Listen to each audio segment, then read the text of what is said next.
Bien, pues en este miércoles tenemos una entrevista especial. Vamos a hablar con Genaro Villamil, periodista de toda la vida, periodista reconocido, hoy servidor público en el sistema público de radiodifusión del Estado mexicano.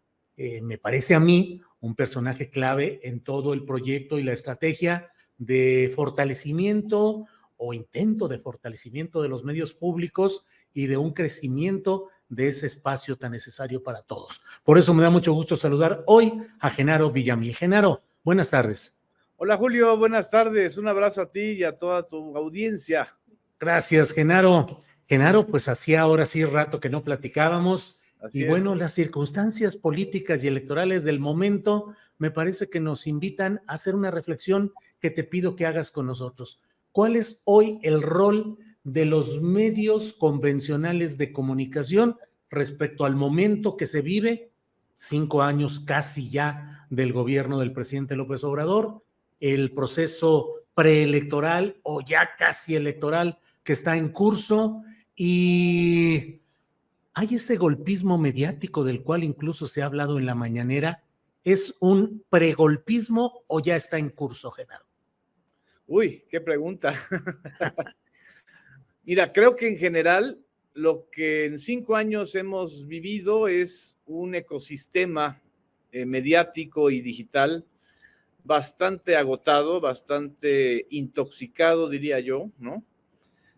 Sobre todo la parte también digital, que antes era una parte bastante libre, ¿no?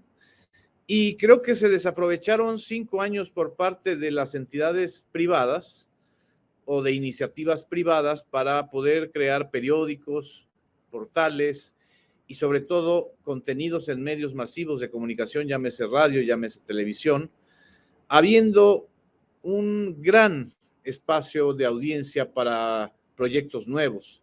Porque lo que sucedió, lo que ha sucedido es que el inicio de este proceso llamado la Cuarta Transformación, pues es un inicio y es un proceso que se ha dado desde el ámbito público, o sea, desde el gobierno, desde las instancias, desde la mañanera, que es un producto de comunicación público, y obviamente desde los medios públicos, pues que recibimos prácticamente en una situación muy desventajosa, damnificados, saqueados o carentes de sentido, ¿no? De sentido político. Ahí pues hemos podido ir avanzando un poco, pero creo que en general no se supieron aprovechar las condiciones para hacer realmente medios con un ímpetu nuevo. No estoy diciendo que sean medios de la 4T, no tienen que ser medios gubernamentales o seguidistas, pero sí medios que replantearan el ecosistema mediático, que nos desafiaran a tener pues mejores reportajes, mejores entrevistas, y no, por ejemplo, un caso muy sencillo que tú lo has de vivir porque eres columnista. Es increíble la cantidad de columnas que publican los periódicos con invenciones, Sí. sin el menor rigor, sin el menor sustento. Eso cualquiera que hayamos ejercido el periodismo en algún momento de nuestra vida impreso, sabíamos que una redacción, una mesa de redacción no podía sostener ninguna de estas columnas que hacen inventos o se basan de supuestas filtraciones o simple y sencillamente pues siguen lo que se llama un nado sincronizado, una misma sintonía, una misma argumentación. Columnismo telepático a veces, Genaro, porque pareciera que creen que le leen la Exacto. mente a los funcionarios y además por telepatía y magia narran encuentros privadísimos. El presidente de la República en ese momento volteó con el secretario de Economía y le dijo bla, bla, bla, ante lo cual, o sea, narran las cosas con una capacidad de ficción periodística, como dices, inaceptable en cualquier mesa de redacción y en cualquier medio serio, al menos de los que nosotros conocimos o conocemos, Genaro. Y creo que esto de la intención de un golpismo mediático o de tener a los medios unificados para poder desafiar al poder, eso sinceramente se ha dado sobre todo en las columnas. Ahí está, o sea, es que es increíble, uno puede darle seguimiento a cualquier columnista, digamos, molesto con el gobierno porque ya no reciben dinero, porque ya no hay contratos, o porque simple y sencillamente siempre han sido adversarios de López Obrador. Por cualquiera de esas razones, ahí uno ve que constante, cada 2 meses hay como una especie de Armagedón, algo que está sucediendo que ahora sí va a hacer que caiga el gobierno, ¿no? Ya sea una tragedia como la de los migrantes en Ciudad Juárez, ya sea pues la caída de la línea 12 del metro en 2021, la pandemia, en fin, o escándalos inflados como el de la Casa Gris, un escándalo inflado en términos periodísticos y mediáticos que no tiene sustento ni jurídico ni periodístico para decir que es un conflicto de interés, aunque lo parezca. O sea, ese es el tema. Entonces, hay una especie de golpismo de las simulaciones o de las apariencias. No creo, sinceramente, que estemos en condiciones similares a las que vivió Brasil en la época de Dilma, o las que se están viviendo ahora en Argentina, donde hay un medio hegemónico muy poderoso, muy fuerte, que es el Clarín, y una serie de empresas televisivas privadas con una calidad pues mucho peor que las mexicanas, ya te imaginarás, ¿no? Ahí, o el caso gravísimo de Perú, ¿no? Gravísimo de Perú. Sí, sí. Ahora, Genaro, ahora sí que, y sin embargo, el dinosaurio sigue ahí. La Claro. fuerza de esos medios siguen ahí. Las empresas se mantienen. Muchos, el presidente de la República denuncia en la mañanera los excesos y todos los abusos periodísticos cometidos, pero al otro día muchos de los principales personajes de la llamada 4T están dando entrevistas exclusivas a los personajes nefastos denunciados antes en la mañanera y siguen teniendo presencia, número de seguidores, mantienen sus empresas y ahí están, no solo al acecho, sino encima del proceso de cambio en México, Genaro. Mira, qué bueno que sigan ahí, esa es una cuestión real, porque eso se está demostrando que no hay una política de persecución punitiva que lleve al cierre de esas empresas, como fue en la época de Luis Echeverría, con el golpe a Excelsior, por ejemplo, o como fue el caso de Calderón, con Carmen Aristegui y con Gutiérrez Vivó, por ejemplo, ¿no? O sea, creo que eso es sano.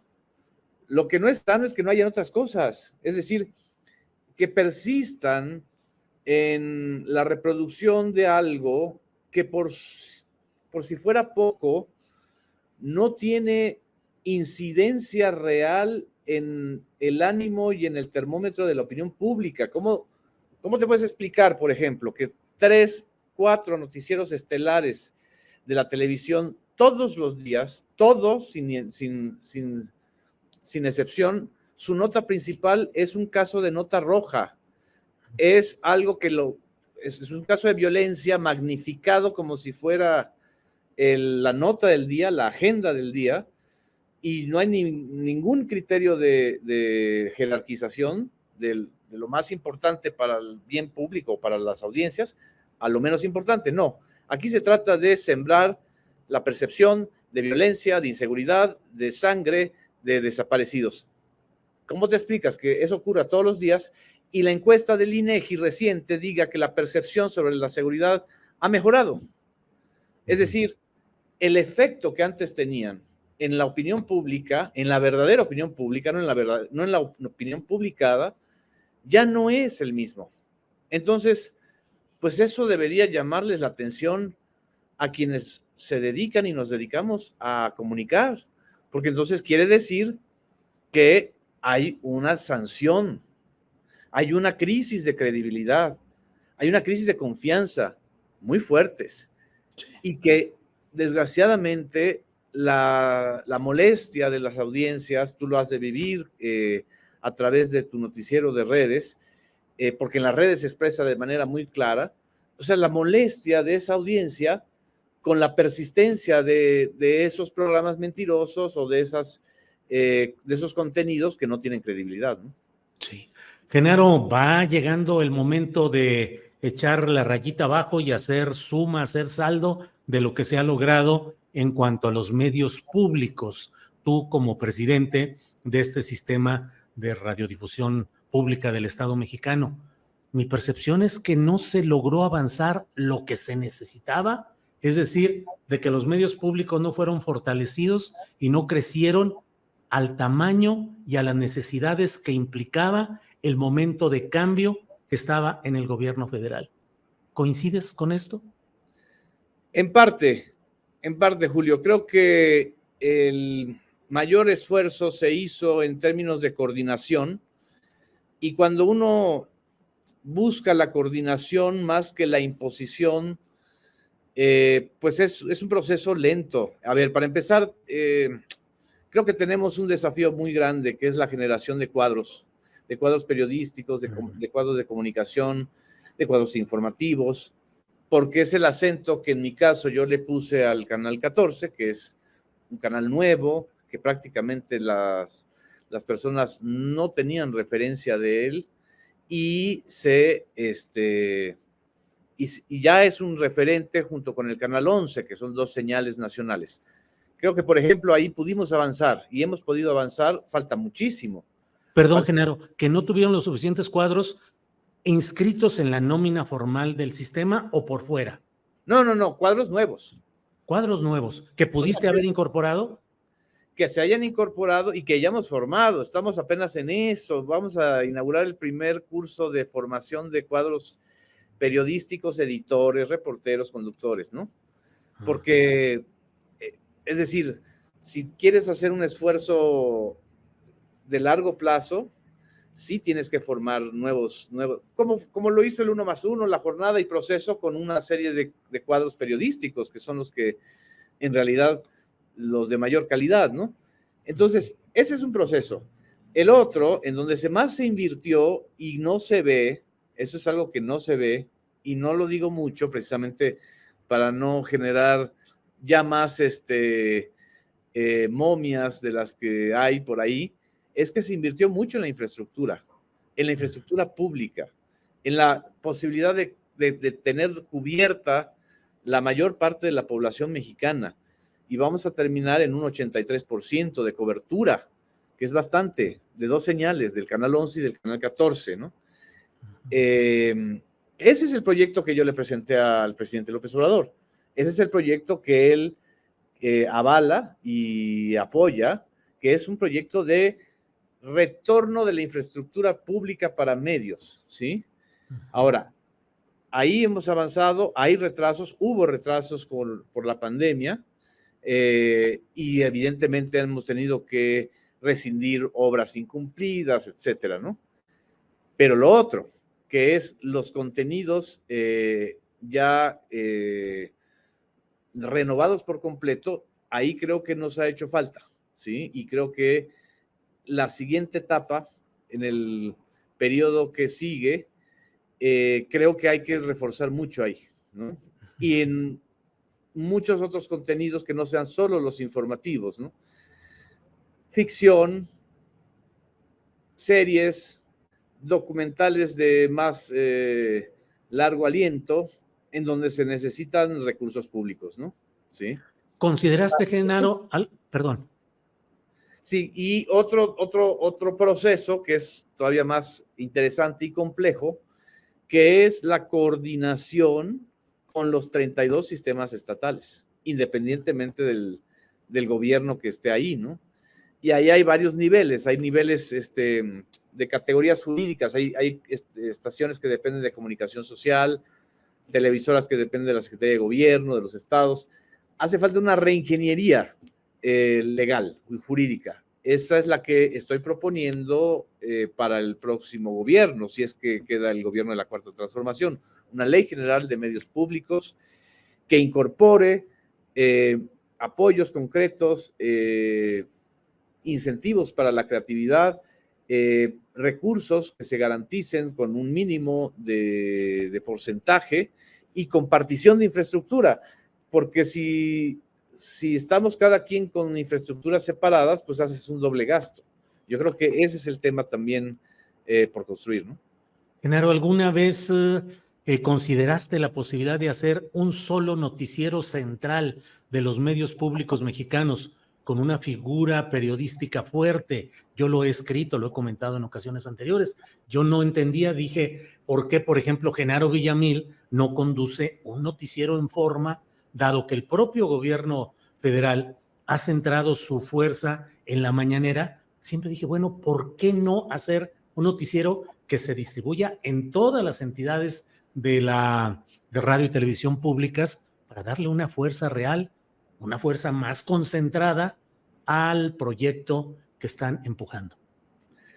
Desde el principio, o sea, desde el principio lo pensé, lo propuse, ¿no?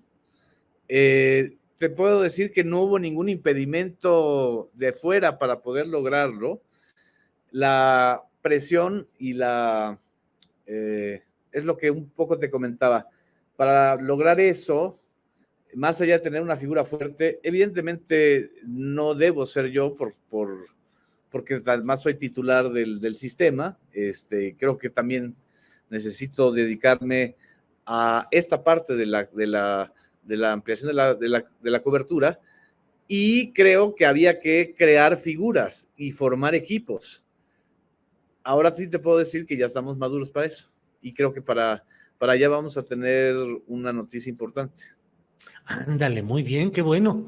Me Sí, alienta, aunque no nos den los detalles, pero alienta pues exacto. saber que... Es exactamente lo que estás diciendo, es muy lógico.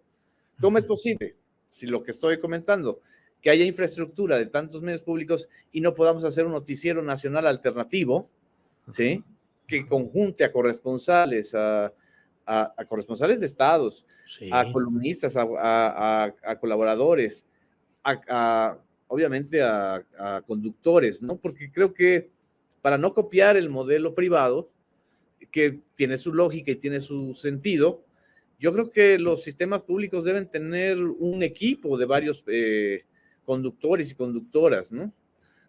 Porque no es el programa de tal persona o de tal conductor, sino es el programa de un sistema público, ¿no? claro. Genaro, ¿y qué se viene? ¿Qué se viene en este momento en el cual, bueno, pues ya están los tambores de la guerra electoral, están a todo vapor? Medios privados convencionales que se sostienen, que están peleando, medios públicos en reorganización, entre otros temas el que nos comentas, y las redes sociales con youtuberos y con programas que creo que fluctúan, Genaro, entre aportar información concreta, necesaria, que los medios convencionales no difunden, y también a veces exageraciones en las cuales se endulza el oído del escucha para tratar de tener una mayor audiencia. ¿Cómo has visto críticamente el desarrollo de este fenómeno de los youtuberos que pues me parecen una reacción ante la cerrazón de los otros medios, pero también hay que analizarlos críticamente? ¿Qué opinas, Genaro? Voy a comentarte algo un poco más teórico, pero que tú lo has vivido y lo viviste recién. Si en los años anteriores, sobre todo en el caso de Enrique Peña Nieto, lo que se enfrentó fue la fusión del poder del rating con el poder político, en este proceso electoral, en el 2024, 2023, 2024, a lo que vamos a enfrentarnos es al poder del algoritmo, Y distinto al poder del rating. El poder del algoritmo, lo has padecido, es un poder discrecional en manos de programadores que no periodistas, en manos de grandes empresas multinacionales, transnacionales, poderosísimas. Cualquiera de las empresas de redes es mucho más poderosa que una empresa de televisión nacional ahora, cualquiera, y eso también es un gran desafío, porque desgraciadamente con la adquisición de Twitter por parte de Elon Musk y los cambios que se han dado en Facebook y de la irrupción del TikTok, en fin, ese tipo de cambios que se están generando, lo que estamos viendo es una mercantilización excesiva de las redes sociales y la utopía de espacios gratuitos, espacios interactivos, donde se respete la neutralidad de la red, no está ocurriendo.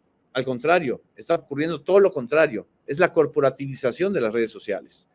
Y por eso estamos viendo la degradación de plataformas que ya de por sí estaban muy intoxicadas, como son X, lo que antes era Twitter, porque si se invierte dinero para intoxicar, para mentir, para cuestionar, para, en fin, para estas guerras de lodo en las redes sociales, eso pues les conviene a las empresas, ¿no? Por más que diga Elon Musk que ya no tienen bots, es evidente que hay estrategias de financiamiento de campañas y de contiendas de odio y de adversariales. Entonces, eso creo que va a ser el desafío más grande. Bien, Genaro. Genaro, pues a reserva de lo que es agregar, yo te agradezco mucho que hayas estado con nosotros, pero no puedo cerrar sin lanzarte una preguntita así. ¿Cuál es tu futuro? ¿Vas a ser diputado? ¿Vas a defender las ideas periodísticas y la defensa del periodismo en alguna instancia de gobierno próxima? En febrero del 2024 es cuando culmina mi periodo de 5 años en el SPR. Tengo la posibilidad de pedir una reelección por 5 años más para completar 10 años o para completar este sexenio, ¿sí? Es decir, hasta que entre el próximo gobierno, si la persona que quede en la presidencia de la República plantea la ratificación de este equipo y de un servidor, pues lo plantearemos. Es un cargo político, es decir, la persona que queda al frente de la presidencia tendría que decidirlo, ¿no? Y adentro o afuera, pues mi futuro inmediato es hacer periodismo. O sea, creo que eso es lo más importante.